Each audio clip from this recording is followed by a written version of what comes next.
la agenda política. Vamos directamente con más información, la agenda política. Fernando Ávila, te saludo, te abrazo y te doy la bienvenida. ¿Cómo te va, mi querido Fer? Muy buenos días.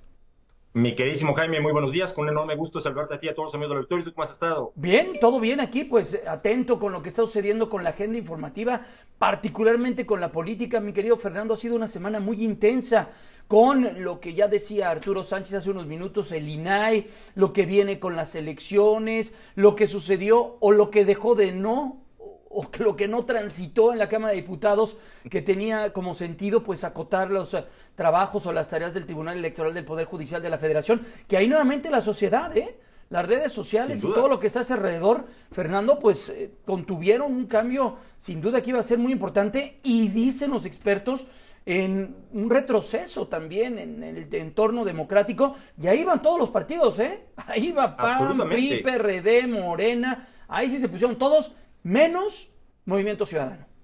Es correcto. Y lo dices bien, Jaime. Y mira, de pronto hay quien todavía duda del efecto o de la fuerza que pueden tener las redes sociales, pero lo cierto es que justamente esta semana vimos la importancia que tiene la participación social, la organización, así sea en este caso de manera virtual, que gracias precisamente a las nuevas tecnologías se permite de pronto una concentración o el que haya coincidencias de distintos polos, en este caso del país, y que justamente gracias a esa participación o gracias a esa movilización virtual que se dio, lo cierto es que los partidos políticos de alguna manera se echaron para atrás a esta intentona que tenían justamente de limitar algunas de las atribuciones del Tribunal Electoral del Poder Judicial de la Federación y que de alguna suerte iban ciertamente a demeritar algunos de los derechos político-electorales que tienen los ciudadanos. Ya lo habíamos mencionado un poco la semana anterior. Lo cierto es que dentro de todo lo que hemos avanzado en nuestra estructura o esta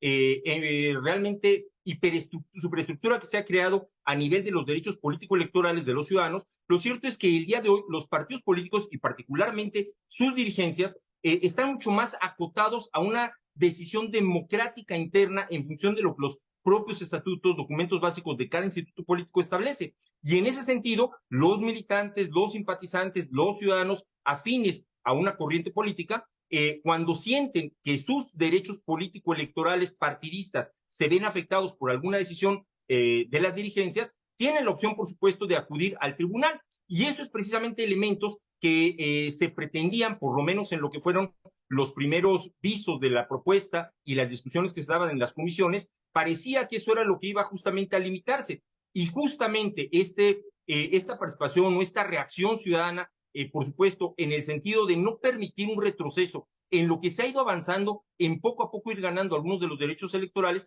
justamente es lo que me parece permite precisamente que se reponga o que de alguna manera cambien de opinión algunos de los partidos políticos que iban en esta lógica y decidan no participar o no apoyar una propuesta en ese sentido. Todavía no está totalmente descartado, habrá que ver qué sucede la próxima semana. Sin embargo, lo cierto es que ya hay un primer aviso de esta efervescencia político-ciudadano que me parece siempre va a ser muy saludable. Y es precisamente en este marco en donde podríamos situar justamente también lo que habrá de pasar esta semana en torno a la primera semana o la primera confrontación que tendremos en cuanto a debates en las dos entidades en donde habrá elecciones en los próximos 2 meses.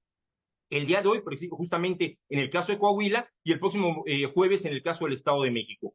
Y igualmente, situaciones, estos debates, que no son una dádiva o un regalo o un presente o un favor que hacen los candidatos, particularmente los partidos políticos, a la ciudadanía. Me parece que tenemos que comenzar a entender los debates como una herramienta en la cual los ciudadanos tenemos oportunidad de una cercanía o de acercarnos de una mayor forma justamente a quienes aspiran a representarnos, a quienes aspiran a gobernarnos. ¿Por qué? Porque así sea todavía muy acartonado el formato, en el caso, por ejemplo, de Coahuila, se habla de que el debate no durará más allá, máximo un par de horas. En el caso del Estado de México, solamente 1 hora lo que se tendrá de participación. Hay que comprender que en el caso de Coahuila son 4 candidatos, en el caso del Estado de México son 2 candidatas, pero más allá de la duración formal y que uno puede pensar que en tan poco tiempo difícilmente se pueden tratar a profundidad algunos de los temas, y sobre todo de alguna manera el contrastar proyectos de forma mucho más concreta, lo cierto es que sí le permite al ciudadano de primera instancia conocer las reacciones de una manera mucho más quizá humana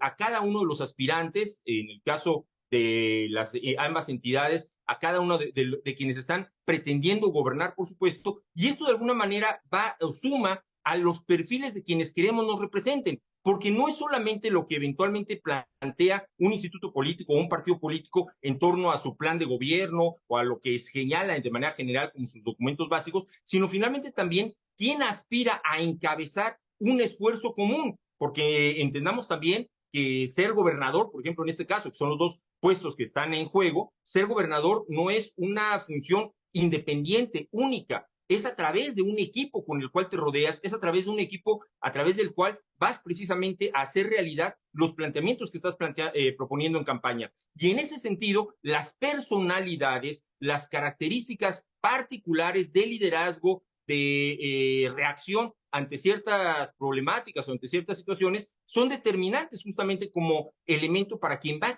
encabezar estos esfuerzos. Por eso la importancia de los debates, por eso la importancia de que como ciudadanos no solamente empujemos la realización de este tipo de encuentros propositivos, no de denostación, pero sí que nos permita conocer, insisto, más de cerca a quienes están aspirando a encabezar estos esfuerzos, Jaime. Me parece medular, fundamental, el día de hoy, insisto, estar muy atentos a lo que pase en el caso de Coahuila a las 6 de la tarde, y en el caso específico del Estado de México, el próximo jueves, los temas a debatirse, específicamente en el caso del Estado de México, se definirán por sorteo el día de mañana. El caso de Coahuila sí está ya muy establecido los 4 temas que se tocarán el día de hoy, que son, entre otros, educación, lo que es el tratamiento del agua, un tema medular en el caso, por supuesto, de Coahuila, y que, bueno, de alguna manera nos permite, insisto, como ciudadanos, acercarnos más a qué plantean los candidatos y sobre todo cómo pretenden resolver los problemas que diariamente van aquejando a la ciudadanía de estas entidades, Jaime. Pues sí, interesante. Hoy, sin duda, como bien lo comentas, Coahuila, 6 de la tarde, y el jueves un debate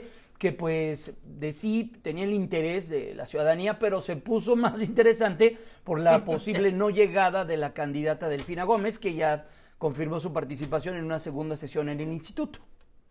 Y que forma parte, lo habíamos también ya señalado, Jaime, de las estrategias de campaña. O sea, finalmente, una elección no se gana con una sola situación o con un solo elemento. No, bueno. Al final intervienen múltiples factores y claro, en estos múltiples factores el debate y la manera en que afrontas el debate como una de las grandes partes de esta campaña política, sin duda alguna tiene repercusiones. Me parece que en estas estrategias, en esta medición que se está teniendo, en la forma incluso en la que se está evaluando las propias encuestas, que también ya lo hemos mencionado, claro, forman parte de estas retratos, estas fotografías del momento, y cómo se analicen esas fotografías, perfecto, sin duda alguna van a determinar el rumbo que van tomando las campañas y los movimientos numéricos que puedan ir teniendo cada uno de los candidatos. Fernando, nos vamos. Gracias, te abrazo. Cuídate mucho. En un momento regresamos.